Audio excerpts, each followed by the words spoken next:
the 50,000 subscriber level. In fact, we crossed it on Friday, August 18th.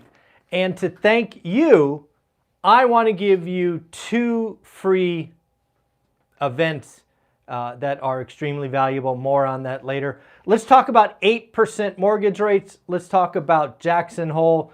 There's a lot of important stuff going on in our economy right now that we must pay attention to. And also, never forget, we must do the work. So again, folks, let's start with something that you and I have been chasing for 5 years. We've been trying to grow this channel one day at a time, one video at a time to 50,000 subscribers. We are now there, and I thank each and every one of you. The daily financial news is without question the most popular video on the channel, averaging 5,000 videos a day. So I want to thank each and every one of you for being here, asking your friends to join, subscribing. I know I produce a lot of content, but I do it all from a go-giver mentality, because you never know what piece of advice or story will be meaningful. So let's talk about the 2 free things I want to give away. So first off, you know that I've created a second channel dedicated to the daily financial news. This live video will be shared with my team. They will splice it up, add content, and post it later today. On that channel, which I will give a link below, I'm going to give you access to 7 hours of content that you normally have to pay for. This does 2 things. One is it allows me to thank you. It allows me to give you something of value for being a part of my journey. Second, and I don't want it to be lost, my second channel needs 4,000 hours of watch time in order to be monetized. We are now at 1,900, so we need 2,100 hours of watch time. So what did I do? I found 2 events that total over 7 hours. So if 300 of you watch those 7 hours today or tomorrow, we will be at the magic 4,000 level. Now, what are these 2 events? First, there's the Legends of Real Estate. We got 4 amazing women to be a part of a show. We had Anna Kelly for an hour. We had Casey from Brick by Brick for an hour. We had the one and only April Crosley from Lazy Girl REI. And we had Alicia Merriman from Huntsville, Alabama. These ladies, one was a teenage mom, one grew up in Section 8 housing, one had a year-long flip, and one had to go to a new market to find investments. These ladies are crushing it, but they started by doing the work. You will find that 4-hour session well worth your time.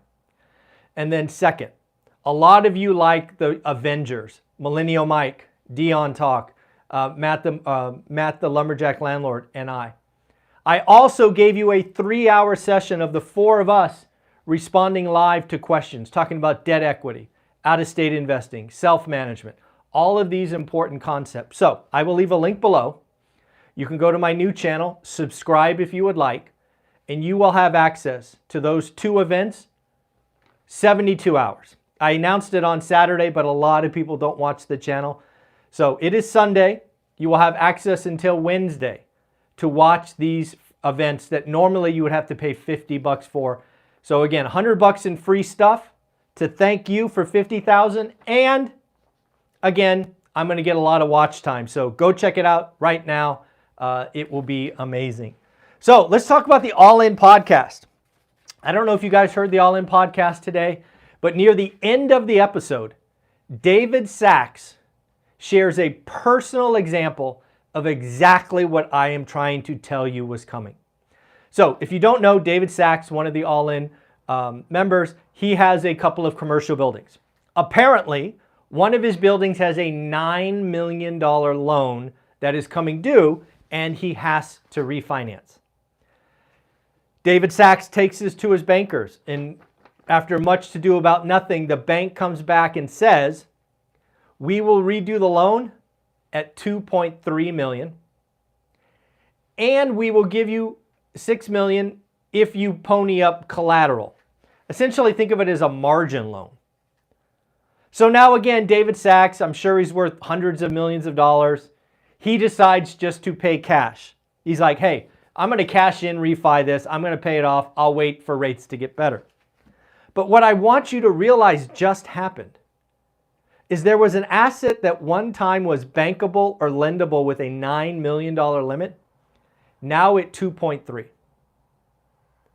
Most people can't come up with $6+ million. Folks, the pain in commercial real estate, the pain in general partners, the pain that's coming to LPs is going to be nuts.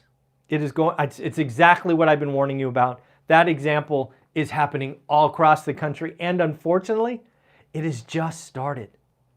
The stress, the pain, the fear, it's just started. This is going to be a multi-quarter, multi-year thing. I've been trying to create a storyline for people to appreciate the nuttiness, the stupid, idiotic behavior in commercial real estate is exactly like residential real estate in the last crash.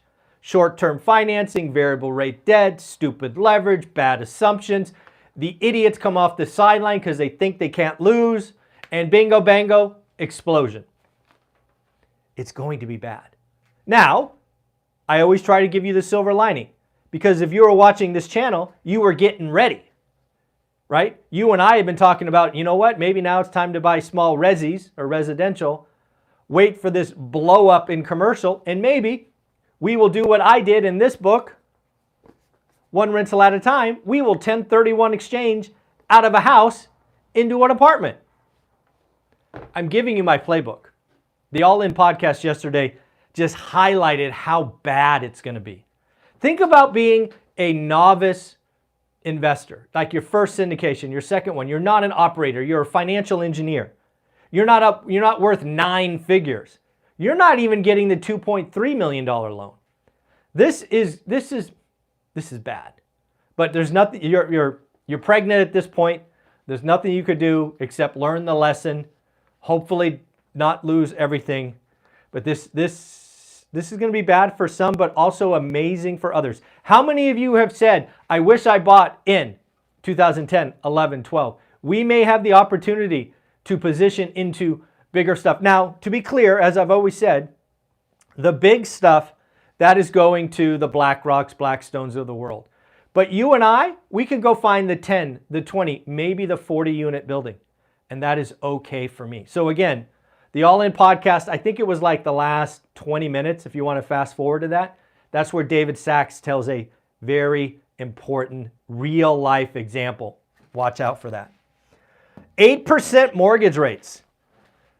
Lawrence Yun, chief economist at National Association of Realtors, NAR, not Realtor, NAR. He is out saying mortgage rates are right at the upper end of their band, and if they break higher, we could see 8% mortgage rates. First off, a lot of us on this channel, we are already seeing 8% mortgage rates, right? Investors are half a point higher based on credit, based on LTV, all of that. Folks, as I have said many times, I don't care if rates are 10%. What you and I do in One Rental at a Time is we take the cost of capital that is available to us, we put it in our spreadsheet, and we write great offers. Folks, my opinion, again, we are going to see August sales, existing home sales, which will be reported in September, break below 4 million. Now, the question I have asked myself is how low could they go? Not necessarily in August, because some of August closings will actually be June pendings, but how low could they go in September or October if we are above 7%? 7% is the line in the sand. 7%. 6 is good, 7 is bad. I'm seeing it clear as day every day, and we are over 7% still. So how low can transactions go? So when in doubt, I go back to the 53-year spreadsheet, which all of you have access to. Go to onerentalatatime.com. The lower right corner, there's a box that says get the spreadsheet. If you haven't gotten that spreadsheet, I don't know what you're doing. That is the spreadsheet I consult for how low they can go. And right now, what it's telling me is it could go as low as 3.6 to 3. I want to make sure I get it right. Yeah, 3.5 to 3.6 million. So we're already roughly at 4 million. we could go all the way to 3.5 or 3.6. If we get to 8% mortgage rates, that's where we're going. So again, what does that mean for you and I? Well, our job gets exciting. We get to find out who the motivated. Let me ask you this question. I mean, just logically speaking, mortgage rates are 8%.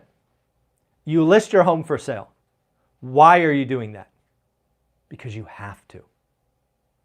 You have a job transfer. You have a life event. You have something going on that says, hey, I need out. Well, this is going to be very much like 1981.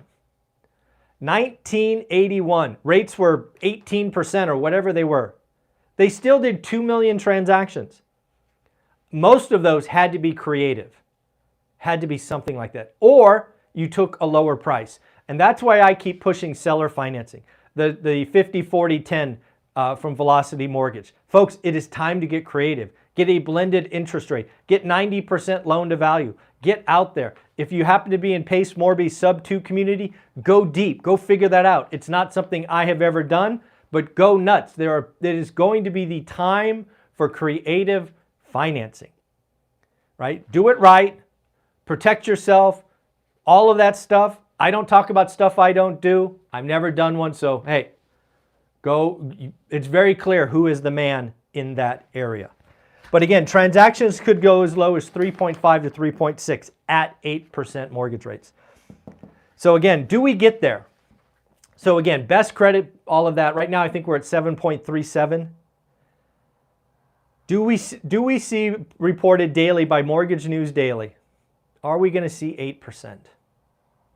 Again, a lot of us already are, but owner-occ, best credit, 20% down.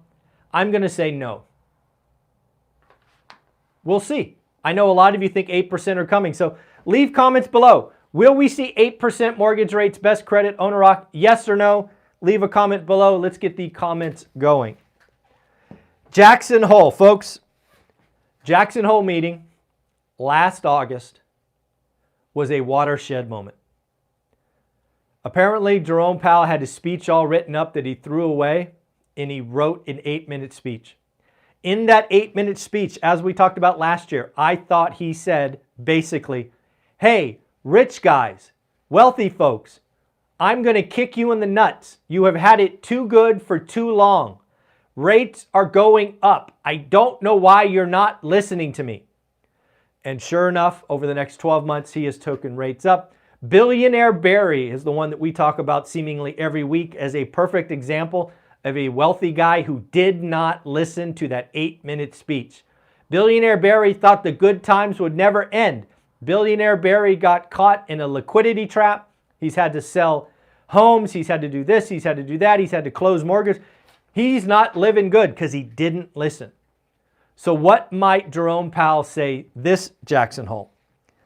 These are the 1, 2, 3, 4, 5 things that I'll be listening for. First, I don't think it will be an 8-minute speech saying, hey, wake up. But inflation. My expectation is he will say something like, the fight's not done. He doesn't want to come out and declare victory. So my guess he's going to say something like, the fight's not done, we still need to be vigilant, blah, blah, blah. 2, will he talk about banking? He has to know that the banking crisis or banking consolidation is just starting. What happened with PacWest and Bank of California is the first of a long line of banks being forced to consolidate. Take 2 weak banks, shove them together. Hopefully you have one somewhat strong bank. Will he talk about that? Will he talk about commercial real estate? Again, I am of the opinion that most commercial real estate are not going to injure banks. They're going to injure equity. And the equity is LPs. It is owners of assets. Again, that unit in Houston that we've talked about endlessly, $100 million lit on fire in 11 months, and the bank took something like a $14 million haircut. That doesn't feel good, but it's not a $114 million haircut the bank took. The bank took 14 and the LPs lost $100 million. and potentially more, because they're probably going to get an IRS tax bill for the bonus depreciation and all of that they had to, or I'm sure that many of them did. Interest rate cuts. I expect him to be no cuts coming, nothing planned, nothing on the horizon. We're a long way from interest rate cuts. And then finally, will he talk about more rate increases? Will he say something to effect of, yes, September is on the table? Or will he say, you know what, the data is heading our way, maybe September pause, but don't fear, we could do it again in November. So again, the things I'm listening for: inflation fight's not done, banking or consolidation, commercial real estate, interest rate cuts, and interest rate rises. That's what I'll be listening to. And he speaks on Friday. He does speak on Friday. Let's talk about GDP Now. Folks, go to the website. It's run by Atlanta Fed, GDP Now. I think it's gdpnow.com. I'm not sure about that. It might be .gov. But anyways, you can look it up. I don't think you'll be able to guess what GDP Now is forecasting for Q3 GDP. I saw this and thought it was fake news. GDP Now, which has been remarkably accurate. Let's give that platform its flowers. GDP Now was on point in Q1 and Q2. So when you got that close, in my opinion, you are worth paying attention to. Now I go to GDP Now. It says that the estimated forecast for Q3 is 5.8%. Let that sink in. The U.S. GDP growth for Q3 of 2023 is currently pegged at 5.8%. Folks, that is higher than China. China is estimated to be about 4%. I don't know for sure, but I can't recall a time when the U.S. GDP was higher than China. Not in my adult lifetime, anyway. So, a couple of things. First off, GDP Now is a collection of metrics that are reported almost seemingly on a daily basis. There is no question that in the next 6 weeks, it could roll over. In fact, I hope it rolls over. If we actually end Q3 and we post a GDP number over 5%, the Fed is going higher. They have to. You can't have the U.S. economy growing at 5% and not spark inflation. So, again, my hope is over the next 6 weeks, it'll roll over, which again, lots of metrics coming starting next week with new home sales and existing home sales. I expect those metrics to pull the number down. But again, we have to watch this. So, what about Trueflation? Trueflation is, again, an online system that takes real-time metrics, not this legacy data that the Fed uses. Trueflation is currently pegging inflation at 2.6%. Better than the 3.2% last reported in CPI headlines. So again, all of these things that we need to watch go forward. And then finally, yes, I've created, so the Vegas event, we've got to 50,000. This is kind of where we are at. Yesterday, I created a list of 10 or 11 spots. I will call them on Monday. What I will hopefully do over the next 2 weeks, maybe 3 weeks, is I will get a location and a date. Once we get a location and a date, I will let you know about it. I will let you register. It will undoubtedly sell out. I'm thinking somewhere around 200, 250 folks. It will be sometime in February of 24 after the Super Bowl. That is, so if you want to start planning, February 24 after the Super Bowl, I'm going to get pricing and locations because, again, I want to make sure I can control costs where I can. So as soon as I know a location and a date, I will let you know. Right now, it is feeling like a full day Saturday and a half day Sunday. That's what I think we're going to do. But again, as I learn more, you will learn more. So again, folks, thank you for 50,000 subscribers, 5-year journey, 11,000 videos. And again, please take me up on these free gifts. I'll put a link below. You've got to watch them. These events are worth thousands of dollars. So again, check it out. Hey, Josh, Vegas, baby. Thank you for the super chat. I appreciate you. Guys, if you want to help me monetize my second channel, please watch those videos. Watch both of them. That will count for 7 hours of content. I need 300 of you to watch those 7 hours. Again, great value, but I understand 7 hours. But that will get us to 4,000 watch hours, and the daily financial news will be monetized. So thank you very much. Have an amazing day. Bye-bye.